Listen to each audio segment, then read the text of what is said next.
Estamos acostumados a ver James Dean como o símbolo máximo da rebeldia. O cara que vivia no limite, desprezava regras e, com um sorriso de kamikaze, pisava fundo no acelerador, correndo de encontro à morte. Mas essa é a maior mentira da cultura pop. Seu famoso olhar semicerrado era apenas resultado de uma visão terrível. Sua postura encurvada, a posição de um embrião assustado. E sua rebeldia, o grito desesperado de um menino de 9 anos, abandonado pelo próprio pai na estação de trem ao lado do caixão da mãe. E o mais assustador está nos segundos antes do acidente. Ele não procurava a morte. Um instante antes de o Porsche destruído esmagar seu corpo, o maior rebelde da América disse palavras de gelar o sangue. Ele deve parar. Ele nos vê. Hoje, vamos dissecar o mapa psicológico de James Dean e descobrir como a fé cega de uma criança nas regras matou um ícone de Hollywood. Ato 1. Rejeitado pelo pai. Para entender o magnetismo de James Dean, precisamos embarcar em uma viagem no tempo e espaço, mais sombria que qualquer filme noir. Quando biógrafos falam da infância difícil das estrelas, geralmente mencionam pobreza ou pais rigorosos de passagem. Mas no caso de Dean, o que aconteceu em 1940 não apenas influenciou sua vida. Esse evento destruiu sua antiga personalidade e criou o vazio que nós, espectadores, mais tarde confundimos com mistério. Sem compreender esse ponto específico na linha do tempo, todas as conversas sobre seu método ou estilo são inúteis. Precisamos ver o momento em que seu coração se partiu pela primeira vez. Foi uma cena digna de Dostoiévski, encenada nos trilhos dos Estados Unidos. Um garoto de 9 anos chamado Jimmy embarca em um trem na ensolarada Los Angeles. Ele está prestes a cruzar mais de 2.000 quilômetros para voltar ao estado de Indiana. Mas essa não é uma viagem de férias para a casa da avó. No mesmo trem, apenas alguns vagões à frente de sua cabine, no frio e escuro compartimento de bagagem, está uma caixa de madeira. Dentro dela, o corpo de sua mãe, Mildred Wilson Dean. Ela morreu de câncer aos 29 anos. Para o pequeno Jimmy, Mildred não era apenas uma mãe. Ela era sua única amiga, sua cúmplice nas brincadeiras, sua divindade absoluta. E agora ele viaja por 2 dias, sob o monótono som das rodas, sabendo que sua deusa está em uma caixa e ele está completamente sozinho em um mundo imenso. Mas o verdadeiro horror, que moldou sua psique, não o esperava na viagem. Estava na estação final. O garoto viajava com um único pensamento: agora meu pai vai me encontrar. Winton Dean, seu pai, era para ele uma figura mítica, severa, mas confiável. A lógica infantil era impecável. Se a mamãe não está mais aqui, então eu e o papai devemos nos unir para sobreviver. Ele esperava que o pai o pegasse, o abraçasse e eles chorassem juntos. A realidade golpeou com tal força que Dean não conseguiu se recuperar nos 15 anos seguintes. Quando o trem chegou à plataforma em Fairmount, Indiana, o encontro foi chocantemente frio. Winton Dean encontrou o caixão da esposa. Ele encontrou o filho, e ali mesmo na plataforma, cometeu um ato de traição que definiu todo o futuro de James. Winton declarou que não podia cuidar do filho. Disse que precisava trabalhar, que tinha dívidas do tratamento de Mildred, que estava emocionalmente esgotado. Em vez de levar o menino assustado e perdido para casa, ele literalmente o entregou aos cuidados dos parentes. A irmã de sua esposa, Hortense, e seu marido, Marcus Winslow, que viviam em uma fazenda. Tente imaginar essa cena pelos olhos de uma criança de 9 anos. Ele não entende conceitos como dificuldades financeiras ou depressão masculina. Em sua visão infantil do mundo, isso parecia absolutamente claro. Minha mãe morreu, e meu pai olhou para mim e decidiu que não precisava de mim. Ele me descartou. Foi nesse instante que se formou o trauma fundamental de James Dean. a convicção de sua própria falha. Ele concluiu que havia algo errado com ele, já que até mesmo seu próprio pai se recusava a ficar ao seu lado. Isso gerou nele uma fome monstruosa e insaciável por atenção. Toda sua futura carreira se tornou uma tentativa de reencenar essa cena na estação. Cada vez que subia ao palco do teatro escolar, e depois nos sets de filmagem de Hollywood, ele inconscientemente se dirigia ao pai. Sua lógica transformou-se na seguinte crença: se eu me tornar a pessoa mais famosa, mais brilhante, mais barulhenta do mundo, papai finalmente vai me enxergar. Ele vai perceber o que perdeu e voltar. Para Dean, atuar não era uma profissão, mas um grito desesperado por amor. Ele não queria um Oscar. Ele queria que aquele homem frio na plataforma dissesse: desculpe, filho, eu te amo, vamos para casa. Mas o pai permanecia em silêncio, e Dean gritava cada vez mais alto, transformando sua dor pessoal em arte que fazia milhões de espectadores sentirem arrepios. Nós olhávamos para a tela e víamos um herói, mas na verdade estávamos olhando para uma criança abandonada, que ficou presa naquela estação para sempre. Ato 2. A culpa da cautela. Chegamos à parte mais perigosa e sedutora do mito de James Dean. Hoje, a palavra cool está tão associada a ele quanto a teoria da relatividade a Einstein. Por décadas, marqueteiros, estilistas e revistas de moda nos venderam sua imagem como o padrão de confiança masculina. Dizem-nos: olhe para ele, é independente, tranquilo, não se importa com a opinião dos outros. Imitamos seu jeito de vestir, seu olhar, suas poses, na esperança de capturar um pouco dessa força mágica. Mas a realidade dá um tapa nas expectativas. O que o mundo inteiro tomou como a forma suprema de confiança era, na verdade, um sintoma gritante de uma profunda neurose e disfunção social. Sua lendária cautela não era uma manifestação de força de espírito, mas um escudo grosso e impenetrável, sob o qual se escondia um homem apavorado com o mundo ao seu redor.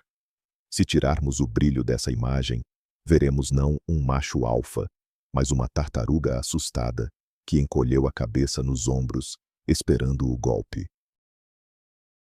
Na psicologia, existe o conceito de rejeição antecipada. O mecanismo funciona assim: se uma pessoa tem um medo pânico de ser abandonada, ferida ou humilhada, e Dean, lembrando da estação em Indiana, temia exatamente isso, ela faz de tudo para que as pessoas não queiram se aproximar. Ela constrói um muro. O estilo de James Dean é esse muro. Sua famosa despreocupação, suas camisetas amassadas, jeans sujos e botas grosseiras numa época em que todos os homens usavam ternos passados e chapéus, não eram uma rebeldia consciente contra o sistema. Era uma forma de dizer: eu rejeito suas regras, sua etiqueta e vocês mesmos antes que possam me avaliar e encontrar um defeito em mim. Não era carisma de líder, mas uma estratégia de sobrevivência de um solitário. Vamos mergulhar nos detalhes de sua vida cotidiana em Nova York e no início de Hollywood, que geralmente ficam fora das heróicas biografias. James Dean frequentemente se comportava como uma catástrofe social. Quando ele ia a testes ou reuniões com produtores influentes, ele fazia questão de parecer que tinha acabado de sair de um lixão. Há relatos documentados de que ele podia ir a uma reunião importante descalço, com roupas que não viam uma lavagem há semanas. Uma vez, apareceu no estúdio com calças presas por um alfinete de segurança, porque o zíper quebrou, e ele estava com preguiça ou medo de consertá-lo ou comprar novas. Porque um rapaz incrivelmente bonito e talentoso se comportaria como um louco da cidade? Era um teste inconsciente. Se ele aparecesse limpo, educado, esforçado e fosse rejeitado, isso o destruiria. Isso significaria que ele era ruim por si só, como pessoa. Mas se ele aparecesse sujo, grosseiro, resmungando em vez de responder e cutucando o nariz, e fosse rejeitado, ele poderia preservar seu ego. Ele diria a si mesmo: Eles me rejeitaram não porque sou sem talento, mas porque me comportei de forma provocativa. Eu estava no controle da situação. Vamos considerar sua famosa linguagem corporal. Aquele olhar semicerrado que enlouquecia milhões de mulheres e era considerado o auge do mistério sexual. Na realidade, James Dean era terrivelmente míope. Sem seus óculos de lentes grossas, ele praticamente não via nada além do próprio nariz. Mas em público, ele tinha vergonha de usar óculos, considerando-os um sinal de fraqueza. Portanto, seu olhar sedutor era uma tentativa banal de enxergar o interlocutor em meio à névoa. Ele semicerrava os olhos não por cautela, mas por impotência fisiológica. E sua postura? Olhe para qualquer foto. Ombros encolhidos, costas curvadas, mãos profundamente nos bolsos, queixo colado ao peito. É a clássica posição fetal. A postura de alguém que tenta ocupar o menor espaço possível e proteger órgãos vitais, barriga e coração, de um ataque potencial. O mundo olhou para esse rapaz tenso, com visão ruim, grosseiro e socialmente desajeitado, e cometeu o maior erro de interpretação. As pessoas decidiram: oh, meu Deus, veja como ele é misterioso, ele não precisa de ninguém. Era uma trágica ironia. Ele precisava de todos. Ele desesperadamente precisava de amor e aprovação, mas o medo de uma possível traição o fazia vestir a máscara de um cínico indiferente. E essa máscara grudou em seu rosto, tornando-se sua prisão. Ato 3. O nascimento de um ator. Para entender de onde vinha essa profundidade emocional sem fundo e assustadora de um jovem de 24 anos, que literalmente prendia o público nas cadeiras dos cinemas, precisamos revirar nossa visão sobre a profissão de ator. Normalmente, pensamos que um grande ator é um mestre da transformação. Alguém que sabe vestir uma máscara, fingir ser outra pessoa e mentir com maestria. No caso de James Dean, era exatamente o oposto. Seu talento não era um dom divino ou resultado de árduos treinos. Era um efeito colateral de uma profunda ferida de apego. Ele se tornou um ícone não porque sabia esconder seus sentimentos ou interpretar um papel, mas porque perdeu completamente a capacidade de se proteger do mundo.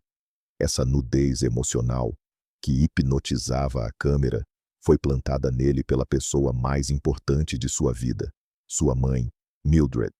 E foi justamente a perda dela que transformou sua vida em uma busca interminável por substituição. Mildred Wilson não era apenas a mãe que alimentava e vestia o pequeno Jimmy. Ela era a arquiteta de sua alma e a única espectadora de seus primeiros espetáculos. Ela via em seu filho não uma criança comum, mas uma obra de arte a ser cuidadosamente lapidada. A conexão deles era simbiótica, quase mística. Na pequena casa em Santa Mônica, eles criaram seu próprio mundo isolado. Mildred entendia que seu filho era especial e o ensinava a sentir a vida, não apenas vivê-la. Ela inventou para ele o jogo dos desejos. Escreviam seus sonhos mais profundos em pequenos barquinhos de papel e os lançavam na água, acreditando que se o barco navegasse, o desejo se realizaria. Ela o matriculou em aulas de violino, mesmo sem ele ter ouvido excepcional. Ela o ensinava sapateado na cozinha. Juntos, moldavam figuras de argila, criando mundos inteiros de brinquedo. Ela criou ao redor de Jimmy um casulo seguro e mágico, onde sensibilidade, lágrimas e fantasias não eram vistas como fraquezas, como pensava seu pai, mas como sinais de talento. Nesse casulo, ele era amado incondicionalmente. Mas quando Jimmy tinha 9 anos, esse casulo foi brutalmente rompido de dentro para fora.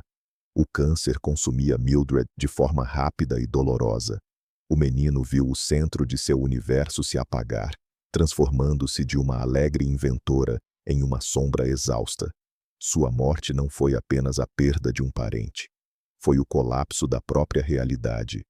A morte da mãe abriu nele aquele buraco negro que ele tentaria preencher pelo resto de sua vida, mas nunca conseguiria. Na psicologia da criatividade, existe uma teoria de que muitos grandes artistas criam a partir de um déficit de amor. James Dean é a ilustração perfeita e clássica desse princípio. Perdendo a única fonte de calor incondicional, Mildred, e recebendo de imediato a rejeição gelada do pai, ele se viu em um vácuo. Como sobreviver a uma criança que precisa desesperadamente ser amada, mas não tem ninguém por perto para dar esse amor? Ele encontra um substituto global. Ele decide que se 1 milhão de desconhecidos em uma sala escura o amarem, talvez esse amor coletivo enorme substitua, mesmo que por um segundo, sua única mãe. Seu ato de atuar não se tornou uma carreira, nem uma forma de ganhar dinheiro ou fama. Era uma maneira de reanimar aquele sentimento de segurança que Mildred lhe dava. Toda vez que subia ao palco ou entrava em cena, ele inconscientemente se dirigia a ela. Biógrafos frequentemente ignoram esse momento íntimo, mas amigos próximos de Dean lembravam de um detalhe assustador. Em momentos de grande estresse, solidão ou fracasso, ele frequentemente se fechava em si mesmo e começava a falar dela no presente, como se ela ainda estivesse sentada na sala ao lado. Esse trauma tornou sua pele psicológica transparente. Uma pessoa comum, com o tempo, desenvolve uma armadura de cinismo, aprende a não reagir à dor. Dean, no entanto, permaneceu um nervo exposto. Ele manteve a capacidade de sentir dor com a mesma intensidade insuportável que uma criança de 9 anos ao lado da cama de uma mãe moribunda. Quando a câmera ligava, o público não via a atuação de um profissional. Víamos a verdadeira, viva pulsação dessa dor. Olhávamos para a tela e pensávamos: meu Deus, como ele interpreta o sofrimento em Vidas Amargas de forma genial. Mas ele não estava atuando. Ele estava apenas se lembrando. Ele usava o roteiro do filme como pretexto para lamentar sua perda legalmente diante de todos. Ele nos dava suas lágrimas verdadeiras, porque não tinha mais ninguém a quem entregá-las. Ato 4. Terapia em vez de ofício. Aqui nos aproximamos do lado técnico da magia de James Dean, que na verdade era um perigoso experimento psicológico em um ser humano vivo. Dean se tornou um dos representantes mais marcantes do chamado método, uma revolucionária técnica de atuação ensinada na lendária Actors Studio em Nova York, sob a direção de Lee Strasberg. No entanto, há um enorme equívoco na história do cinema. Críticos e espectadores colocam Dean ao lado de Marlon Brando e Montgomery Clift como grandes metodistas. Mas a verdade é que o uso do método por esses indivíduos era fundamentalmente diferente. Para Brando, essa técnica era uma ferramenta cirúrgica precisa que ele controlava. Para Dean, tornou-se uma arma de autodestruição em massa. A linha entre interpretar um papel e ser ele mesmo se apagou completamente. Ele transformou o set de filmagem em um consultório de psicanálise, onde abria suas veias, metaforicamente e às vezes quase fisicamente, por uma cena. A essência do método, desenvolvido por Lee Strasberg com base nas ideias de Stanislavski, está no uso da memória afetiva. Para interpretar a dor, o ator não deve apenas simular um rosto choroso com músculos faciais ou pingar glicerina nos olhos. Ele deve lembrar de um momento real e específico de sua própria vida, quando a dor foi insuportável, a morte de um animal de estimação, o rompimento com um amor, a humilhação na escola, e trazer esse sentimento à tona aqui e agora. Para a maioria dos atores profissionais, essa é uma técnica complexa, mas controlável. Eles entram na memória, capturam a emoção necessária e retornam à realidade segura. Para James Dean, com seu enorme fardo de traumas infantis não resolvidos e total falta de defesas psicológicas, era como cutucar uma ferida purulenta com uma faca suja para entreter o público. Ele não apenas estudava na Actors Studio, ele a transformou em sua clínica pessoal, onde a terapia acontecia diante de todos, mas sem o objetivo de cura. O objetivo era a dor. Vamos nos transportar para a abafada e enfumaçada sala da Actors Studio em Manhattan nos anos 50. A atmosfera ali lembrava não uma sala de aula, mas algo entre uma seita religiosa e uma sala de cirurgia. James Dean idolatrava Marlon Brando. Brando era o indiscutível rei daquele lugar. Mas havia um abismo colossal entre eles. Brando tinha uma pele grossa e uma mente cínica.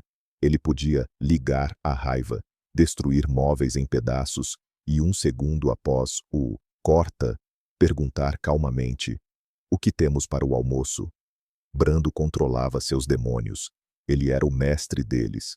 James Dean, por outro lado, deixava que os demônios o controlassem.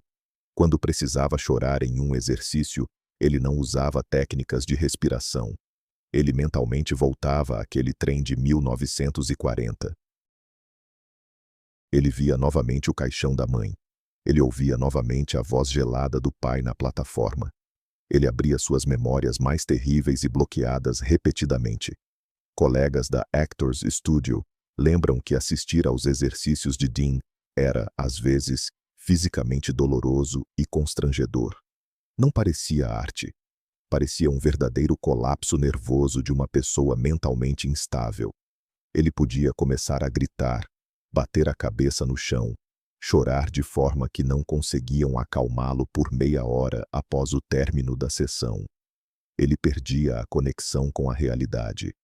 Lee Strasberg, sendo um pedagogo duro e perspicaz, via isso. Ele entendia que tinha diante de si um material único e explosivo. Ele incentivava essa autodestruição porque ela produzia resultados incríveis no palco. Strasberg exigia verdade total e Dean a entregava, arrancando sua própria pele. É por isso que sua atuação é tão radicalmente diferente dos atores da velha escola, como Humphrey Bogart ou Cary Grant. Esses atores representavam emoções, as vestiam como belos trajes. Dean as vivia como doenças. Mas o preço por essa vivência era monstruoso. Cada tomada bem-sucedida tirava dele um pedaço de vida real e saúde mental. Ele não sabia sair do papel, porque o papel era construído sobre sua própria tragédia real. Ele usava o cinema não para criar arte, mas para gritar ao mundo. E pela primeira vez, o mundo ouviu esse grito no filme, que se tornou sua confissão pública. Ato 5. Confissão pública. Se você realmente quer assistir a um documentário sobre o colapso nervoso de uma pessoa viva, não procure arquivos médicos secretos. Basta assistir ao filme Vidas Amargas. Foi o primeiro papel principal de James Dean, e foi ele que desencadeou a histeria mundial em torno de seu nome. Mas milhões de espectadores, chorando nos cinemas, nem suspeitavam que não estavam assistindo a uma brilhante atuação de um jovem talento, mas à reanimação de seu pesadelo pessoal, que nunca cicatrizava. O lendário diretor Elia Kazan era um artista genial, mas ainda mais genial e cínico manipulador. Antes das filmagens, ele se encontrou com o pai de Dean, Winton, e ficou impressionado com o frio e o distanciamento que emanavam daquele homem. Kazan entendeu tudo instantaneamente. Ele contratou James não apesar de seus profundos problemas psicológicos, mas precisamente por causa deles.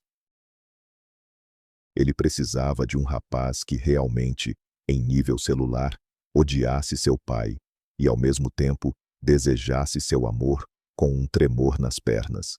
Dean nem precisava ler o roteiro. Ele vivia dentro desse roteiro desde aquele dia na estação de trem. A trama do filme, baseada no romance de John Steinbeck, gira em torno do eterno motivo bíblico de Caim e Abel. O personagem de Dean, Cal Trask, é o filho malvado e incompreendido, que se esforça ao máximo para conquistar o amor de seu pai rigoroso e religioso, Adam. Para o papel do pai, Kazan convidou especialmente Raymond Massey. Foi uma escolha de precisão diabólica. Massey era um ator da velha escola britânica, formal, rígido, conservador e incrivelmente distante de quaisquer experimentos psicológicos. Na vida real, Massey literalmente não suportava Dean. Ele o considerava um filhote mal-educado e sujo, que estava sempre atrasado, murmurava para si mesmo e não sabia o texto. Elia Kazan não tentou reconciliá-los. Pelo contrário, ele fazia de tudo para inflamar essa rivalidade.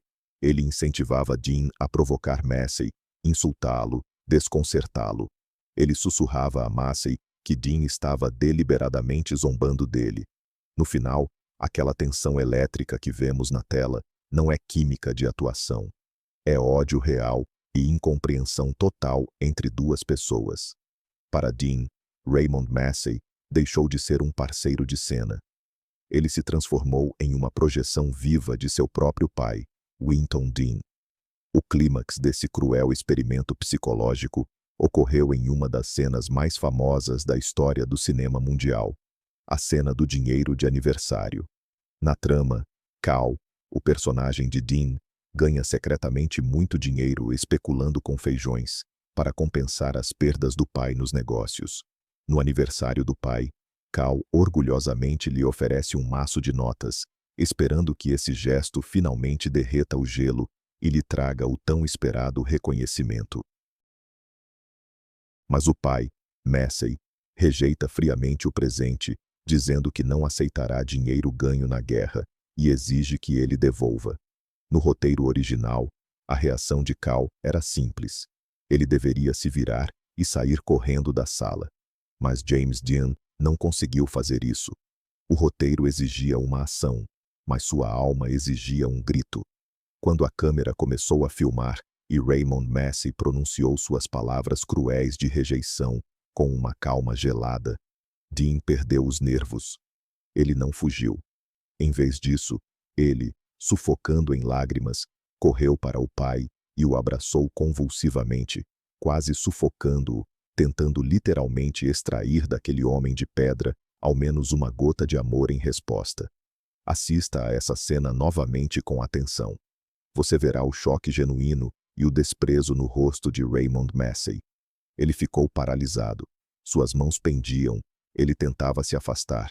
Olhava por cima da cabeça de Dean com perplexidade. O que esse idiota está fazendo? Isso não está no roteiro. Foi uma improvisação absoluta de desespero, mas Elia Kazan, observando isso por trás da câmera, não gritou, corta.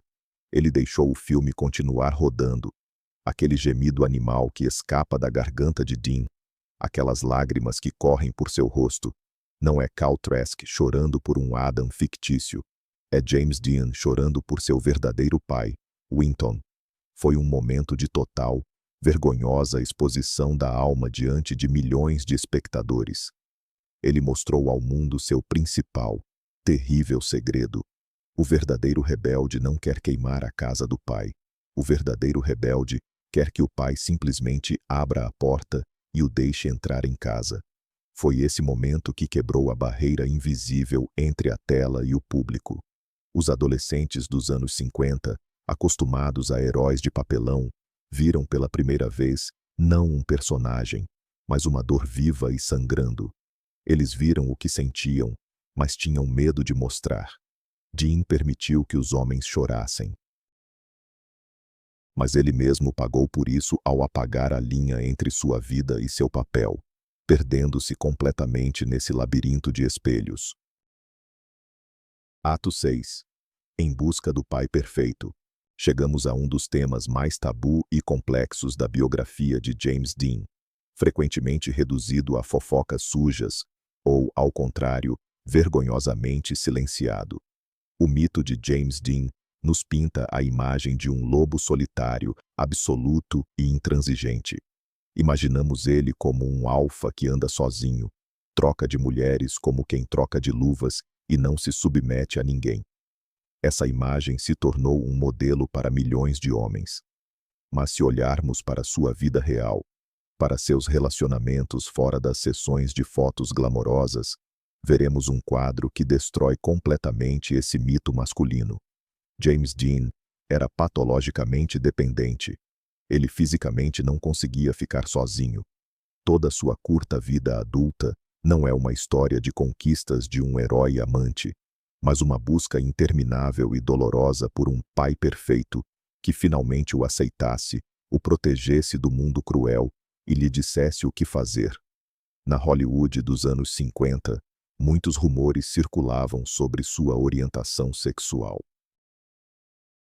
Ele era gay, bissexual, heterossexual que experimentava. As discussões sobre isso continuam até hoje, mas reduzir tudo ao sexo é cometer uma simplificação criminosa da complexa psicologia de sua personalidade.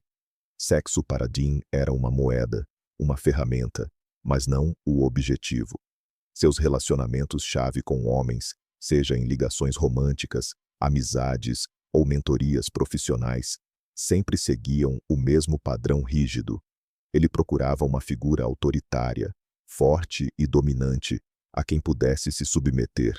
Ele precisava de um guia. Um exemplo marcante, frequentemente apagado das biografias oficiais, são suas relações com Rogers Brackett. Brackett era um diretor de rádio bem-sucedido, rico, educado e influente na mídia. Quando se conheceram, Dean era um ninguém. Um manobrista de estúdio, sem um tostão no bolso, dormindo no carro. Brackett se tornou tudo para ele. Não eram relações de parceiros iguais. Era uma tutela patriarcal clássica. Brackett acolheu Dean em sua casa, alimentou-o, comprou roupas caras, ensinou-lhe boas maneiras, apresentou-o às pessoas certas e, de fato, pagou sua entrada na vida. Dean, nesse relacionamento, não era um rebelde, mas um menino perdido e obediente, que permitia ser guiado pela mão, porque tinha um medo pânico da responsabilidade por sua própria vida. Vamos ver como essa necessidade de uma mão forte se transformou em seu trabalho em Hollywood. Isso explica por que ele se comportava de maneira tão estranha com diferentes diretores. Com o diretor George Stevens, nas filmagens de Assim Caminha a Humanidade, Dean brigava, porque Stevens era frio e autoritário, mas não dava amor. Ele lembrava Dean de seu pai real, Winton, e isso provocava agressão no ator. Mas com o diretor Nicholas Ray nas filmagens de Juventude Transviada, foi diferente. Ray se tornou mais um pai substituto, mas um pai bom. Testemunhas lembram que seu relacionamento ia muito além do profissional. Dean literalmente perseguia Ray. Passava todas as noites em seu bangalô, sentava-se aos seus pés, literalmente no chão, ouvia suas histórias, copiava seu andar e gestos. Há uma colossal e amarga ironia no fato de que o símbolo mundial de independência era, na verdade, uma pessoa que não conseguia tomar nenhuma decisão importante sem a aprovação de um mentor. Sua famosa rebeldia só era segura quando havia alguém adulto, grande e forte por trás dele, que pudesse protegê-lo em caso de fracasso. Dean aprendeu a manipular esses homens com maestria, usando sua impotência como uma poderosa arma psicológica.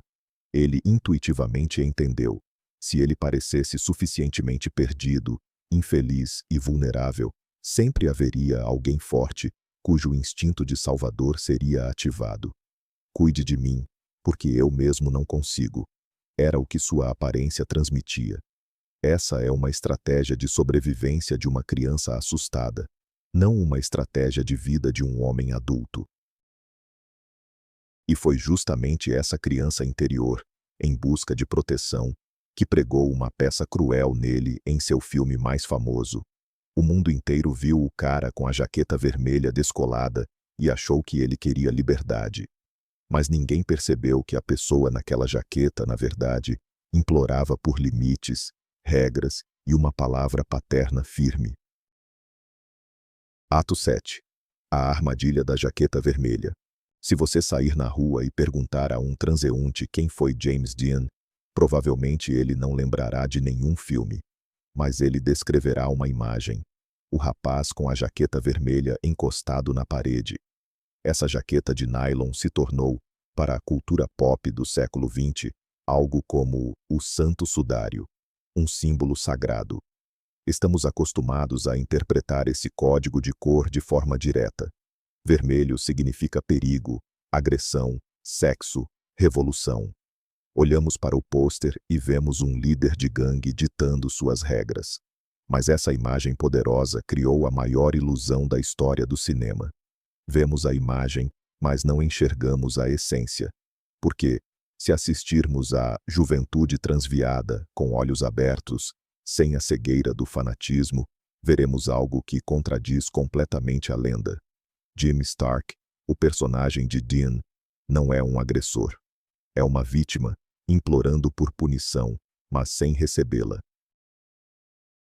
O filme do diretor Nicholas Ray se tornou o manifesto de uma geração, mas para James Dean tinha um significado pessoal e trágico. Para ele, não era sobre adolescentes destruindo o velho mundo. Era sobre a fraqueza catastrófica dos pais. O conflito dramático do filme não é sobre um adolescente querendo derrubar o sistema e instaurar a anarquia. Pelo contrário, o adolescente está em pânico porque o sistema, na figura do pai, não funciona, é mole, flexível e sem espinha. Até mesmo a famosa jaqueta modelo McGregor não foi escolhida para fazer Dean parecer legal. Os figurinistas e o diretor queriam destacá-lo como uma ferida aberta sangrando, ou um sinal de alerta no mundo cinza, indiferente e bege dos adultos. Ele não usava essa jaqueta como uma armadura de cavaleiro. Ele a vestia como um alvo em um campo de tiro. Vamos analisar 2 momentos-chave do filme que provam que há 70 anos adoramos o Deus errado. Cena 1. A briga de facas no Observatório Griffith. Lembre-se desse episódio icônico. A gangue cerca Jim Stark. Ele segura uma faca. Como se comporta o maior rebelde da América? Ele não ataca. Ele não faz piadas. Olhe para seu corpo. Seus ombros estão tensos, os joelhos dobrados, os movimentos caóticos. Nos olhos, não há excitação de luta, mas o medo animal de um bicho acuado. Ele não quer brigar com Buzz, o líder da gangue. Ele quer ser amigo dele. Em uma cena cortada e no subtexto do filme, fica claro. Jim Stark busca aceitação no grupo, não vitória sobre um inimigo. Sua rebeldia nessa cena é puro instinto de sobrevivência. Ele se defende porque o mundo ao redor enlouqueceu e os adultos não intervieram. Cena 2. Você está me despedaçando. Este é o momento psicológico mais poderoso do filme, que vira tudo de cabeça para baixo. A cena acontece em casa, na escada. Jim Stark encontra seu pai, interpretado por Jim Backus, em um avental ridículo sobre o terno. O pai acabou de derrubar uma bandeja de comida, tentando agradar a mãe autoritária. O pai rasteja no chão, recolhendo os cacos, humilhado e patético. E então Dean explode. Ele agarra o pai pelo peito, sacode-o e grita sua frase imortal. Você está me despedaçando. You're tearing me apart. Ouça a entonação de Dean. Não é o grito de um revolucionário derrubando um ditador. Revolucionários não choram quando derrubam tiranos. É o choro de uma criança implorando ao pai. Pai, por favor, levante-se. Seja homem, seja forte. Pare-me, puna-me, bata-me, mas me dê suporte. Eu não quero ser o chefe, quero ser filho. James Dean interpretou a tragédia da ausência paterna com um pai vivo. Seu personagem não se rebela contra a ordem, ele se rebela contra o caos. Ele busca limites, quer encontrar uma parede sólida de autoridade parental, mas em vez disso, cai no vazio do desinteresse e fraqueza dos pais. Essa impotência total, disfarçada de ousadia adolescente, fez o filme virar lenda. Amamos não porque era forte. Amamos porque, pela primeira vez na história do cinema, ele expressou honestamente nosso medo vergonhoso de que os adultos não controlam nada.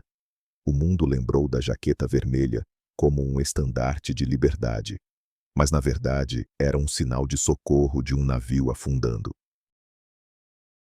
Ato 8. A tentativa de amadurecimento que falhou. Quando começaram as filmagens de seu terceiro e último filme, a saga épica Assim Caminha a Humanidade, James Dean já era visto como um deus vivo. Tudo era perdoado.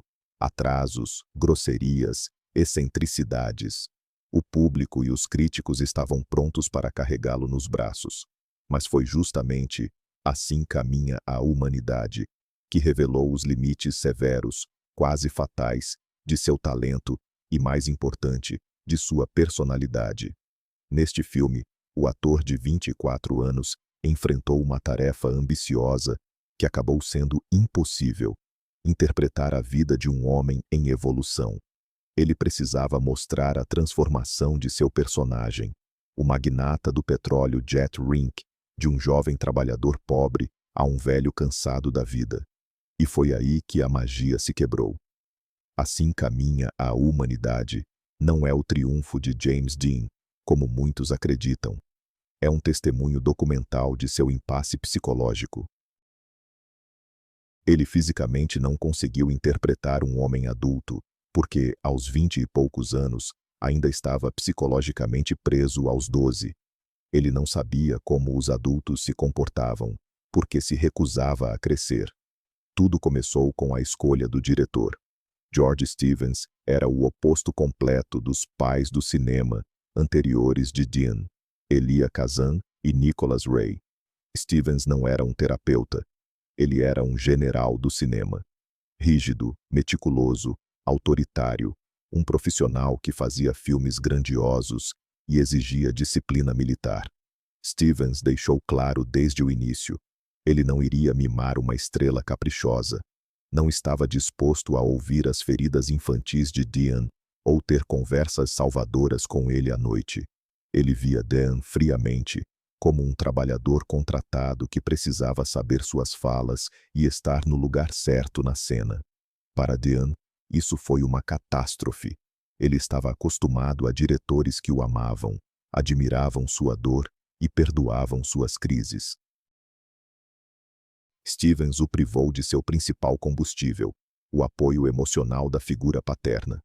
Em resposta, Dean começou a agir não como um profissional enfrentando dificuldades, mas como um adolescente profundamente magoado, a quem foi proibido de sair.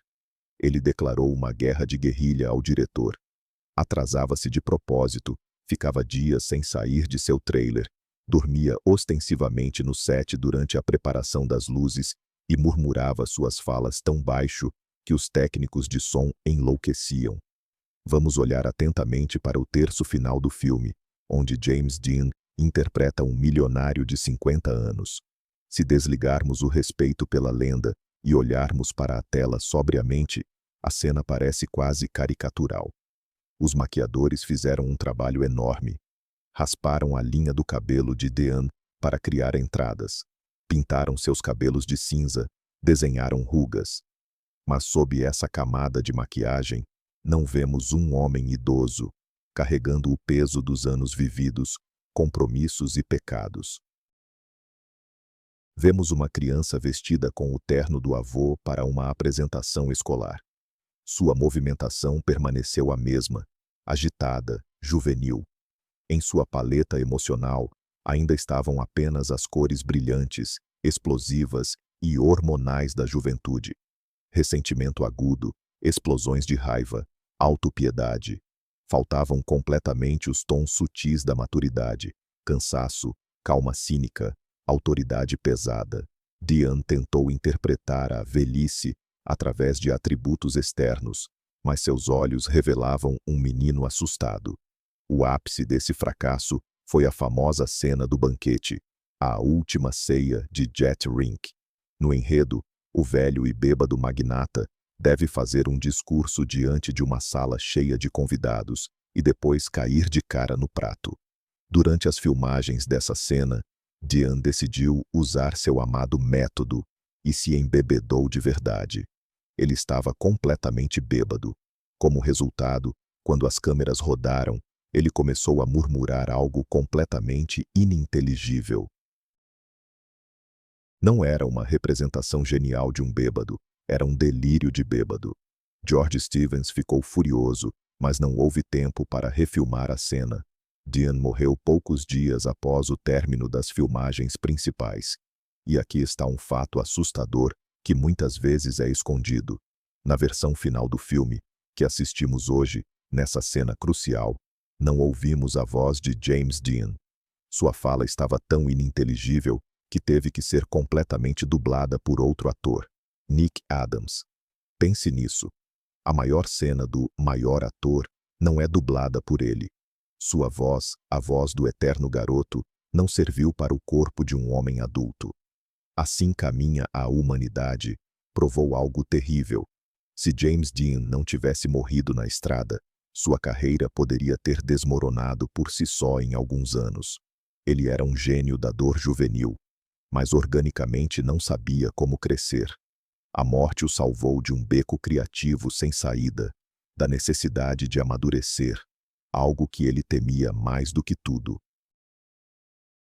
Ela o congelou no único estado em que ele era perfeito, o estado de um eterno adolescente ferido que nunca se tornou homem. Ato 9. Velocidade como sublimação. A maioria dos biógrafos e jornalistas descreve a paixão de James Dean por corridas de carro como um hobby típico e banal de um garoto de Hollywood que ficou rico. Dizem que o jovem milionário comprou brinquedos caros para se divertir e liberar adrenalina. Essa é uma visão superficial de quem não entende a essência do seu distúrbio mental. Para James Dean, a velocidade não era esporte, nem diversão, e muito menos um jeito de impressionar garotas. Era a única forma de psicoterapia eficaz que ele conhecia. No mundo das pessoas, no set de filmagem, nos escritórios dos produtores, nas camas das amantes e mentores, ele sempre se sentia vulnerável, dependente e perdido. Relações humanas são cheias de mentiras, significados duplos, hipocrisia e o risco constante de rejeição. Mas dentro da cabine apertada de um carro de corrida, tudo mudava radicalmente. Ali, as jogadas sociais desapareciam e as leis honestas e implacáveis da física prevaleciam. Seu famoso carro, o Porsche Spyder prateado, que ele chamava carinhosamente e de forma sinistra de Little Bastard, era muito mais do que um veículo, era seu exoesqueleto, sua armadura mecânica. Fora do carro, Dean era um cara pequeno, míope, encurvado e cheio de complexos, que murmurava frases desconexas. Mas ao sentar-se ao volante, prender o cinto e calçar as luvas, ele se transformava. Tornava-se um super-humano. O carro lhe dava o que ele desesperadamente carecia na vida com seu pai e diretores, uma clareza absoluta e cristalina de causa e efeito. Ali tudo era simples. Se você respeita o carro e faz tudo certo, você vive e vence. Se comete um erro ou desrespeita a máquina, você morre. Sem intrigas, sem "te ligo depois", sem "você não é bom o suficiente". Apenas a pura verdade do momento. O motor de combustão interna tornou-se o único pai que nunca mentiu para ele. Para entender a dimensão dessa dependência, é preciso lembrar do período das filmagens de Assim Caminha a Humanidade.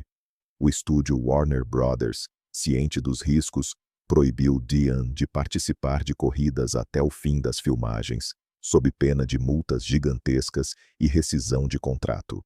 Para Dean, foram os meses mais torturantes de sua vida. Era como a abstinência de um viciado privado de sua dose.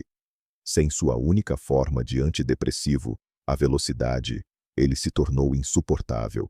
Vagava pelo set como um tigre enjaulado, explodia com os maquiadores, provocava conflitos. Ele começou a sentir o que psicólogos chamam de dor fantasma. Fisicamente sentia falta da vibração do volante em suas mãos. Assim que o diretor George Stevens gritou, "Corta!" No último dia, a primeira coisa que Dean fez não foi ir de férias para o Havaí, nem organizar uma festa. Ele imediatamente trocou seu antigo Porsche Speedster por um 550 Spider, mais potente e perigoso, e logo se inscreveu para uma corrida na cidade de Salinas. Vamos descrever esse carro para que você sinta a realidade. O Porsche 550 não era um carro confortável para passeios. Era, na verdade, uma folha fina de alumínio envolta em um potente motor de corrida. Não tinha teto, nem vidros laterais, nem isolamento acústico. Quando você dirigia, estava a poucos centímetros do asfalto. Sentia cada pedrinha, cada rajada de vento, cada explosão de combustível nos cilindros. Não era conforto, era uma experiência pura e destilada de presença. Diane dizia coisas estranhas e assustadoras aos amigos. Quando estou correndo, me sinto inteiro. Essa é a frase-chave para entender sua personalidade. Na Terra, no mundo comum, ele estava em pedaços, como gritava seu personagem Jim Stark, dilacerado por contradições e medos. Mas na pista, quando o ponteiro do velocímetro passava dos 160 km/h, sua personalidade milagrosamente se reunia. O barulho na cabeça, as vozes dos críticos, a voz do pai, a voz da própria insegurança, era abafado pelo rugido do motor. Ele não buscava a morte, como gostam de escrever em artigos sensacionalistas baratos. Ele não era suicida. Pelo contrário, ele fugia da monotonia da vida. A corrida era sua maneira de se sentir vivo, aproximando-se do nada na menor distância possível. Era uma roleta russa que ele jogava todos os fins de semana. Mas ele não jogava para receber a bala. Jogava pelo doce som do clique do gatilho, que anunciava que ele ainda estava ali, que ainda respirava, que ainda controlava seu destino. A velocidade era sua única oração, e a estrada era seu templo. Ato 10. O dia fatal. Chegamos à data mais mitificada da história de Hollywood. 30 de setembro de 1955. Normalmente, livros e documentários pintam esse dia em tons sombrios e góticos. Dizem que um destino cruel pairava sobre James Dean, que ele pressentia seu fim, que agia de forma imprudente e buscava a morte. Desenham o retrato de um homem correndo de olhos abertos rumo ao inferno. A realidade, como frequentemente acontece, é muito mais assustadora e prosaica do que essas histórias românticas. Naquele dia, James Dean não era um mensageiro sombrio do apocalipse. Ele estava, talvez pela primeira vez em muitos anos, verdadeiramente feliz, calmo e cheio de esperança. E é justamente esse fato que torna sua morte tão insuportavelmente trágica. O golpe o atingiu, não no momento de queda no abismo, mas no auge, quando parecia que a vida finalmente começava a seguir suas regras. Tudo começou em uma manhã ensolarada de sexta-feira. Dean foi à oficina para pegar seu novo Porsche prateado. Com ele estava seu mecânico, o alemão Rolf Wüterich, um profissional calmo e meticuloso. Inicialmente, tinham um plano seguro e lógico: carregar o carro de corrida em um reboque, acoplá-lo a uma grande e confiável perua Ford e seguir confortavelmente até a cidade de Salinas, onde as corridas aconteceriam no fim de semana. Mas no último momento, obedecendo a um impulso repentino, Dean mudou de ideia. Ele disse: "Não, tirem-no do reboque. Vou dirigir eu mesmo. Preciso testar o motor antes da corrida, sentir o carro." Essa decisão, tomada em um segundo, custou-lhe a vida. Mas naquela manhã, parecia o início de uma aventura divertida. Dean assumiu o volante do pequeno bastardo. Rolf sentou-se ao lado. Eles pegaram a estrada. Imagine a sensação. Esse carro praticamente não tinha para-brisa, apenas uma pequena viseira. O vento batia direto no rosto, o sol ofuscava os olhos, o motor rugia logo atrás. Dean sentia uma liberdade absoluta. As filmagens de Gigante haviam terminado.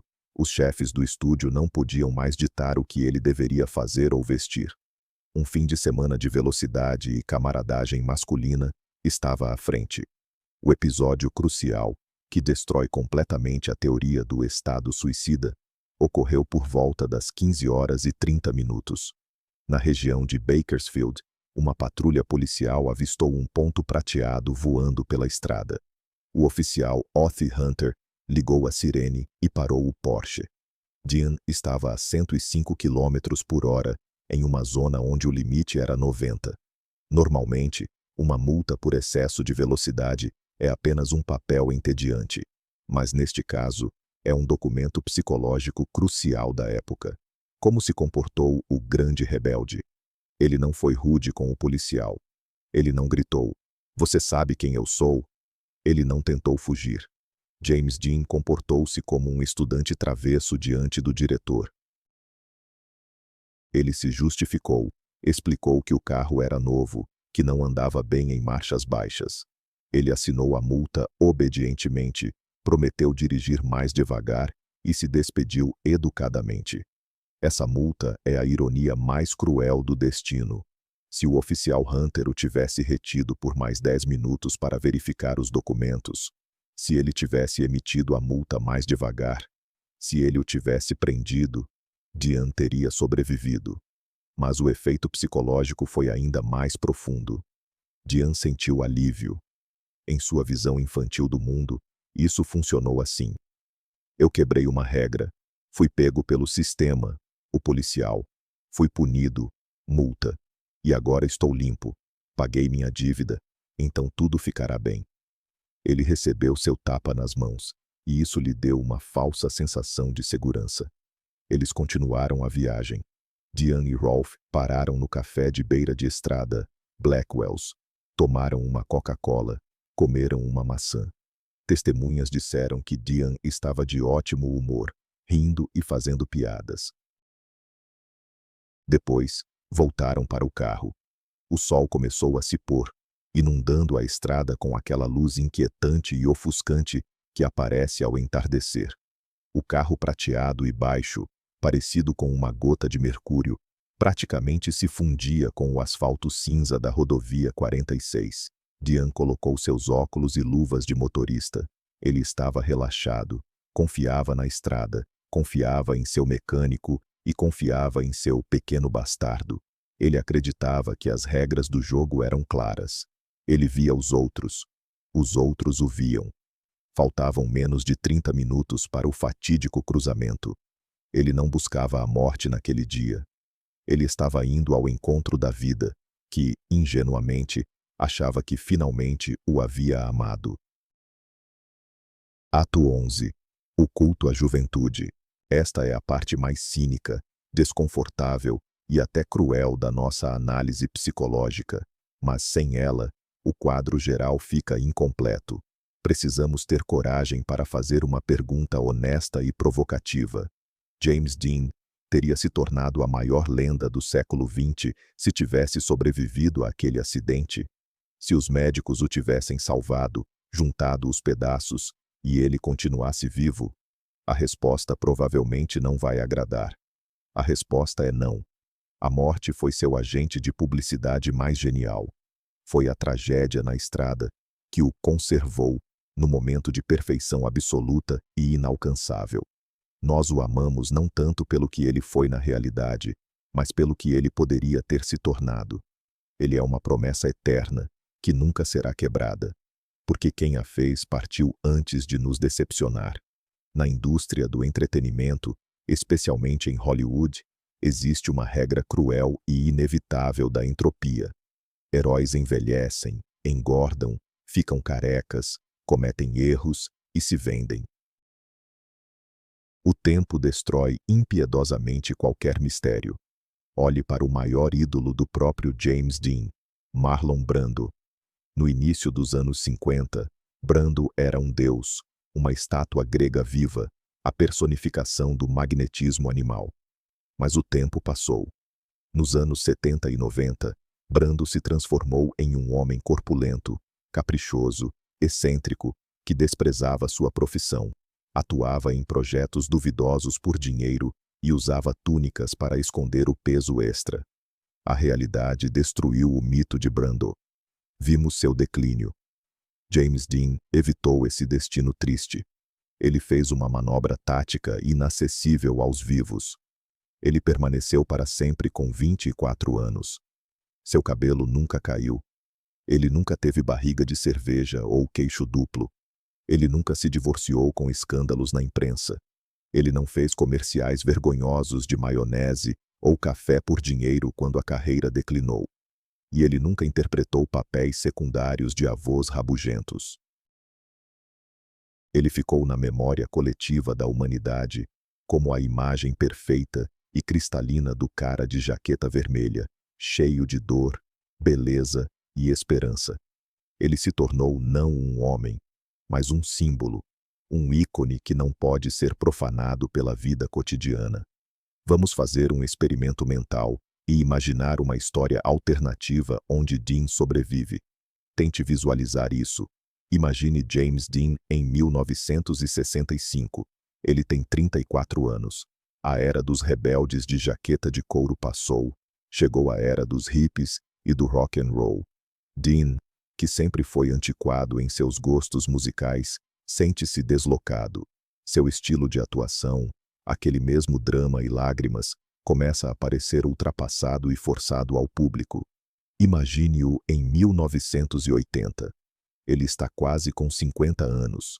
Está ficando careca, usa óculos de lentes grossas não por estilo, mas por necessidade. Ele interpreta o papel do pai do protagonista em algum seriado medíocre. Dá entrevistas em programas matinais, reclamando da juventude moderna e lembrando como era antes. Parece terrível, não é? Isso destrói a magia. Mas esse é o caminho padrão e inevitável de qualquer estrela de Hollywood que tenha a imprudência de viver muito tempo. A morte livrou Dean da banalidade da vida. Ela transformou seu corpo em mármore. Projetamos nele nossas próprias fantasias. Para cada geração, ele é diferente, porque ele permanece em silêncio. Para os adolescentes dos anos 50, ele era o rebelde. Para os revolucionários dos anos 60, ele se tornou uma vítima do sistema. Para a geração dos anos 2000, ele se transformou em um ícone de estilo e hipster número 1. Ele se tornou um recipiente vazio e perfeito, que preenchemos com nossos significados, medos e desejos. Imprimimos seu rosto em camisetas ao lado de Che Guevara e Marilyn Monroe, não porque ele mudou o mundo política ou socialmente, mas porque ele permaneceu uma possibilidade. Uma possibilidade que nunca se tornará uma realidade entediante. Sua morte precoce é uma tragédia para o homem, mas é o único alicerce sobre o qual seu mito imortal se sustenta. Ato 12. O veredicto. Chegamos ao ponto final da nossa investigação. Aquele exato momento pelo qual começamos essa longa e dolorosa jornada pelos recônditos da alma de James Dean. Durante todo este texto, passo a passo, provei uma ideia. Dean não era um rebelde agressivo, destruindo as normas da sociedade, mas sim uma criança ingênua e assustada, que desesperadamente buscava proteção em figuras paternas e acreditava piamente na justiça das regras. O momento da verdade não aconteceu no tapete vermelho, mas em um cruzamento empoeirado no deserto da Califórnia. As últimas palavras que James Dean pronunciou em sua vida são a prova absoluta e irrefutável da minha teoria. Elas destroem o mito do audacioso temerário e nos deixam a sós com a amarga verdade. Eram 15 para as 6. O sol já estava se pondo, inundando o vale com raios oblíquos e ofuscantes. James Dean voava pela rodovia 46 em seu Porsche prateado. Ele se sentia confiante. Na direção oposta, pela rodovia 41, vinha um pesado e desajeitado Ford Tudor, preto e branco. Ao volante estava um estudante de 23 anos da Universidade Politécnica, Donald Turnipseed. Um rapaz comum, voltando para a casa dos pais. No cruzamento, que os moradores locais chamavam de fatal, Mesmo antes desse acidente, Turnipseed começa a fazer uma curva à esquerda. Ele cruza a faixa de Dean. Por causa do crepúsculo e da cor do carro, ele simplesmente não vê o esportivo baixo e cinza, que se confunde com o asfalto cinzento e as longas sombras. Nesse momento, o mecânico de Dean, Rolf Wutterich, que estava no banco do passageiro, percebe o inevitável. Ele vê a máquina do Ford bloqueando o caminho deles. Rolf, em pânico, grita: "Diminua! Pelo amor de Deus, ele não está nos vendo." E aí está, o momento da verdade. Como reage o rebelde? Dean não pisa no freio com toda a força, tentando se salvar a qualquer custo. Ele não tenta desviar para o acostamento. Ele não grita palavrões. Ele vira calmamente a cabeça para Rolf e pronuncia uma frase que ecoa na eternidade. Esse cara tem que parar. Ele vai nos ver. Reflita sobre cada palavra dessa frase. Não são palavras de um kamikaze desafiando a morte. São palavras de uma criança que acredita que os adultos seguem as regras do jogo. Ele tem que parar. É um apelo à lei, à ordem, à norma. Dean estava certo. Já que estou na via principal, vão me deixar passar. Ele acreditava no sistema. Ele vai nos ver. É a manifestação de seu maior medo e esperança narcisista. Ele acreditava que ele, James Dean, era tão importante, tão grande e significativo, que era impossível não notá-lo. Ele acreditava que o mundo girava ao seu redor. James Dean não morreu por sua ousadia ou excesso de velocidade. Ele morreu por sua infantil e trágica ingenuidade. Ele acreditava que o outro motorista, a figura do outro, a figura do adulto, cuidaria dele e cederia o caminho. Ele confiou sua vida a um estranho no Ford, da mesma forma que confiava sua alma a diretores e mentores, mas desta vez isso não ajudou. A realidade, 2 toneladas de aço do Ford, colidiu com as expectativas, o frágil alumínio do Porsche. O impacto foi de uma força monstruosa. O Porsche foi lançado para o lado, transformando-se em uma pilha de metal retorcido. James Dean quebrou o pescoço e sofreu múltiplas lesões internas. Ele morreu quase instantaneamente, a caminho do hospital. Seu mito nasceu no mesmo segundo em que seu coração parou. Os jornais na manhã seguinte saíram com manchetes sobre a morte do demônio da velocidade. O mundo o lembrou como o cara que viveu rápido e morreu jovem. Embora, na verdade, naquele cruzamento, morreu um menino assustado, que apenas queria ser notado, e que até o último segundo acreditou que o mundo seria gentil com ele. Agora, quando você vir aquela famosa foto em preto e branco, o belo rapaz de casaco com a gola levantada, cigarro nos dentes, chuva na Times Square, você saberá a verdade. Você não verá ali o rebelde sem causa. Você não verá um símbolo sexual ou um ícone de estilo. Você verá Jimmy, o menino que nunca desceu daquele trem em Indiana, que o levava para longe do caixão da mãe. O menino que vestiu a máscara da ousadia para esconder o tremor nos joelhos. O ator que não interpretava papéis, mas gritava por socorro em cada cena, na esperança de que o pai finalmente o ouvisse. A realidade é, sua rebeldia não era contra a sociedade, mas contra a solidão total e corrosiva da alma. E talvez, por isso o amamos 70 anos depois, ainda mais do que seus contemporâneos. Não por sua força, mas por sua insuportável fragilidade humana, que ele tão desesperadamente tentou esconder e que acabou se tornando seu único legado verdadeiro. Mas James Dean não foi a primeira vítima dessa máquina implacável. 30 anos antes dele, Hollywood destruiu o homem que criou o próprio conceito de superstar, Rudolph Valentino. A história oficial diz que o grande amante morreu de uma doença acidental, peritonite. Essa é uma mentira conveniente para os relatórios médicos. A realidade é muito mais assustadora. Valentino foi a primeira vítima na história do que hoje chamamos de masculinidade tóxica. Ele não foi morto por uma infecção. Ele foi morto pelo ódio coletivo e visceral dos homens americanos, que não puderam perdoar o fato de que suas mulheres o desejavam mais do que a eles próprios. Isso não é uma história de doença. É uma crônica de execução pública de um homem por ser bonito demais. Ele não era um predador, mas um refém, cuja psique foi sistematicamente destruída por manchetes de jornais, até que seu corpo simplesmente se recusou a viver. Você quer saber como a sociedade pode matar um ídolo sem disparar um único tiro? Eu vou contar a verdadeira história do primeiro ídolo que morreu de vergonha. Vejo você lá.